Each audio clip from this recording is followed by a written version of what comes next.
This is the most expensive labor fight in American history. It didn't start on a picket line. It started in a boardroom with one executive who was absolutely certain he was right. At its peak, this company was the fourth largest corporation in the United States. It descended from the man who mechanized the American harvest. Its red tractors were a fixture in every farm state in the country.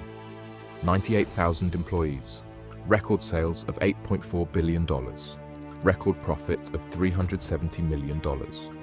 A name that had survived the Civil War, 2 World Wars, and the Great Depression. And then, in the span of about 6 months, one man picked a fight with his own workers over a rule about overtime. The fight cost the company nearly $500 million. He was chasing savings worth maybe $100 million. The company he was trying to make more efficient never turned a full-year profit again in its original form. Within 6 years, it was carved up and sold for parts. So how does a man destroy a 150-year-old industrial empire over a work rule? This is the story of International Harvester and Archie McArdle, and it starts with a company that was doing better than it had ever done in its life. In 1979, International Harvester was one of the great names of American industry. To understand what was lost, you have to understand how deep the roots went. It began with a reaper. In 1831, on a Virginia farm, a man named Cyrus McCormick demonstrated a machine that let 2 men and a horse cut in a single hour what had taken a farmhand an entire day with a hand scythe. Before the reaper, a farm family could only plant as much wheat as it could physically cut by hand at harvest. McCormick's machine broke that limit. He moved to Chicago, built a factory, and by the end of the century, his company was in a brutal war with a rival named Deering for control of the American farm. In 1902, the banker J.P. Morgan ended that war the way Morgan ended most things. He merged them. 5 companies became one, and they called it International Harvester. At its formation, it controlled roughly 85% of the American harvester market. By 1917, it was bigger than Ford, bigger than General Electric, as large as all of its farm equipment competitors combined. This was the company that built the Farmall, the first tractor that could truly replace the horse on a row crop farm. This was the company whose bright red tractors became the visual signature of the American Midwest. It built trucks. It built the Scout, the rugged off-roader that competed with the Jeep. It built refrigerators and lawn tractors and the combines that brought in the harvest. By 1979, Harvester was the 4th largest company in America, with about 98,000 employees and 41 plants around the world. It had just posted the best numbers in its history. From the inside, in 1979, the company felt permanent. It had been permanent for 150 years. There was only one problem, and the man brought in to fix it was about to make it fatal. In 1977, the last McCormick to run the company went looking for a fixer. His name was Brooks McCormick, great-grandnephew of Cyrus, and he knew the company had a weakness. Harvester made record sales, but it kept less of every dollar than its rivals did. Its profit margins were about half those of John Deere and Caterpillar. Deere had passed it as the #1 farm equipment maker back in 1958. Brooks McCormick looked at his slow, comfortable, family-run business, said it had become a slumbering giant, and told the world it needed, in his words, a shake-up, and a darned good one. So for the first time in its history, Harvester hired an outsider to run it. Archie McArdle came from the top of American business. He had been trained in the hard numbers finance culture at Ford, then risen to president of Xerox, where he built a reputation as a numbers man, a cost cutter, an executive who could look at a bloated operation and find the fat. He was exactly what Brooks McCormick thought he was buying. The pay package told you how badly Harvester wanted him. A salary of $460,000, among the highest in the country. A signing bonus of $1.5 million, and a loan of $1.8 million at 6% interest to buy company stock. A loan that would be forgiven entirely if he simply beat the average performance of Harvester's competitors. The board was not just paying him, they were betting the company on him. And at first, the bet looked brilliant. McArdle went through the company like a scalpel. He cut spending by $640 million. He launched a modernization program, He fired 11,000 of the company's 15,000 middle and upper managers, the men he believed were too cozy with the union, too settled into the old way of doing things. And the numbers moved. Profit jumped from about $200 million to $370 million in a single year. Wall Street was impressed. The press was impressed. For 18 months, Archie McArdle was the man who had finally turned the company around, but there was a piece of the company his scalpel had not yet touched. On the factory floor, Harvester's union contract was one of the most generous in American heavy industry. The United Auto Workers had won it decades earlier, and it gave workers rights that other manufacturers had clawed back years ago. No mandatory overtime, broad rights to transfer between jobs based on seniority. To McArdle, these were exactly the inefficiencies he had been hired to kill. To the men on the floor, they were the difference between a good job and a hard one. Harvester had tried to touch these rules once before in 1958. The union struck for 9 weeks and the company backed down. McArdle knew that history. He decided that this time would be different. This time, the company would win. He was about to find out what winning that fight actually cost. On November 1st, 1979, at noon, 35,000 workers walked out. They walked out of 21 plants across 8 states, Illinois, Indiana, Ohio, Kentucky, and more. It was the largest strike in the company's history, and it would become the longest strike in the history of the United Auto Workers up to that point. And here is the first thing that makes this story so painful to tell. The strike did not have to happen.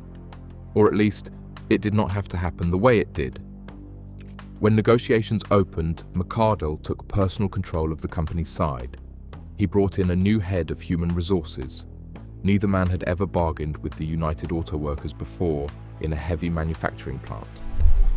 Instead of the traditional long give and take, the company handed the union just 7 demands and told them these would be settled, in their words, strike or no strike. The demands aimed to gut the transfer and seniority rules and to impose mandatory overtime. The company claimed those old work rules and other inefficiencies had cost it $1.3 billion over 3 years. Then came the mistakes. Small ones, human ones, the kind that harden a room. The company took the talks out of a neutral hotel and moved them into its own management conference rooms. One company negotiator reportedly showed up to bargain with blue-collar machinists while wearing a silk suit. The company kept going public with its demands, which made every compromise look like surrender.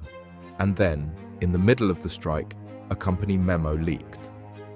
It appeared to lay out a plan to slowly dismantle one of the big unionized plants by shifting its work to a brand new factory built in a state where the union was weak. To the workers on the picket line, freezing through the winter of 1979, that memo confirmed everything they feared. This was not a negotiation over overtime. This was an attempt to break them for good. So they dug in. And they had reason to, because while they stood on the picket lines, the company announced its results for the year.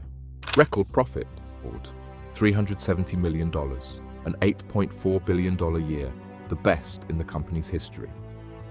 Archie McArdle was sitting on the most profitable year Harvester had ever had, and he was spending it on a war with the very people who built the product.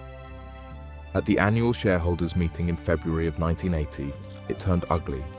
The union, which owned a handful of shares, had to go to court just to get access to the room. They accused McArdle of packing the hall to keep them out, and by then, the numbers had already turned. The company reported a first quarter loss of $222 million. Now, here is where you have to stop and do the arithmetic, because the arithmetic is the whole story. McArdle went to war to win work rule concessions, worth, by the best estimate, around $100 million. That was the prize. That was the entire thing the fight was supposed to gain. In the first half of that fiscal year alone, the strike cost the company $479 million.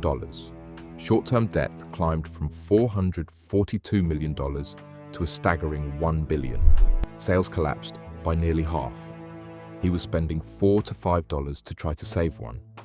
And it gets worse because he didn't even save the one. The strike finally ended on April 20th, 1980, after 172 days. And when the settlement was read out, the company had gained almost nothing. The union kept nearly every work right McArdle had tried to take away. The mandatory overtime language he won was barely more than the company already had on paper. A union leader called it an overwhelming victory. A Wall Street analyst put it more simply. There was no question, he said, that the company was the big loser. 172 days, nearly $500 million, 98,000 livelihoods put at risk. And at the end of it, the company had traded the best year in its history for a contract almost identical to the one it started with. The strike ended in April. The company never did recover. You have to understand the timing, because the timing turned a self-inflicted wound into a fatal one. In October of 1979, just before the strike began, the Federal Reserve had changed course to break inflation. Interest rates began climbing toward levels no one had ever seen. The prime rate would peak above 21%. For a company that suddenly had to borrow $1 billion just to survive a strike, that was a catastrophe landing on top of a catastrophe. And Harvester's customers were farmers. The early 1980s brought the worst farm crisis since the Great Depression. Land values collapsed. Over 300,000 American farms would fail. The people who bought red tractors were going bankrupt, and the company that made them was drowning in strike debt at 21% interest. Then, Harvester made one final unforced error. After the strike, it ran its plants flat out to rebuild inventory, right as the farm economy fell off a cliff. So now it had thousands of tractors it could not sell, and a mountain of debt it could not pay. The unwinding was brutal and fast. The company omitted its dividend for the first time in 71 years. It began selling off pieces of itself just to raise cash. It sold its turbine division to Caterpillar. It sold its construction equipment business. In December of 1981, it had to sit down with 200 separate lenders and restructure $4.15 billion of debt just to avoid outright bankruptcy. And through all of it, the man at the top kept taking. In early 1982, as tens of thousands of workers sat laid off, McArdle paid out roughly $6 million in bonuses to salaried employees. The union walked out of concession talks in disgust. The board had finally seen enough. On May 3, 1982, one day after the union ratified a painful new contract full of givebacks, the board of International Harvester fired Archie McArdle. The pressure came from the banks the company now owed everything to. The final accounting is almost hard to say out loud. Across fiscal 1980, 81, and 82, International Harvester lost about $2.4 billion. At the time, it was the largest three-year loss of any company in American history. And here is where the human cost comes in, because that $2.4 billion was never just a number on a page. It was towns. In Fort Wayne, Indiana, which proudly called itself the heavy-duty truck capital of the world, Harvester was the largest employer in the city. When the company decided it could only keep one truck plant, it chose a newer one in Ohio and closed Fort Wayne. The last truck rolled off that line in 1983, ending 60 years of production and more than 1.5 million trucks. In Louisville, Kentucky, a foundry that had employed 6,500 people at its peak was down to 710 when it finally shut its doors. In Rock Island, Illinois, where the farm wall had been built since the 1920s, the closings helped drive the city's population down by thousands and cut its tax base roughly in half. Before we go any further, one quick thing. If these are the stories you grew up around, the working towns and the machines that built them, that is the entire reason this channel exists. We are building the largest archive of American industrial history on YouTube, and it only grows when you stick around. Now, back to Harvester, because here is what makes the collapse sting the most. John Deere faced the exact same storm, the same interest rates, the same farm crisis. Deere's workers even went out on strike in that very same season, but Deere settled its strike in 18 days. 18 days against Harvester's 172. Deere survived intact and walked out of the decade as the undisputed giant of the industry. The difference was not the economy. The economy hit both of them just as hard. The difference was management. By 1984, the empire was being sold for parts. The farm equipment division, the heart of the whole enterprise, the direct descendant of Cyrus McCormick's Reaper, was sold to a company called Tenneco and folded into a rival called J.I. Case. The name on the tractors became Case YH. On May 14, 1985, the last International Harvester tractor rolled off the line at the Rock Island plant. A retired worker named Herbert Hall had helped build the very first tractor at that plant decades earlier. His son drove the last one off the line. About 5,000 retirees and their families came just to watch it happen. The truck and engine business that remained renamed itself Navistar in 1986. The name International Harvester, 150 years of American industry, was gone from the front of the building. The company did not entirely die. Navistar built trucks for years afterward. Case YH still makes red tractors today. The bloodline survived. But the thing itself, the fourth largest company in America, the slumbering giant Brooks McCormick had wanted to wake, was finished. And what about the man who broke it? Archie McCardle was never publicly sorry. 6 months after he was fired, he stood up and spoke at Harvard Business School. He named exactly 2 regrets. One was that his enormous pay package had become so controversial. The other was that he wished he had gotten to know the union people a little better before the strike, and then someone in the room asked him to grade his own performance running International Harvester. He said, "I think I rate myself superb. $2.4 billion in losses, 150 years of history sold off for parts. Fort Wayne closed, Louisville gutted, Rock Island shut down, 98,000 jobs cut down toward 15,000. And the man at the center of all of it looked back and called himself superb. Years later, he added that, on reflection, he thought he had actually been underpaid.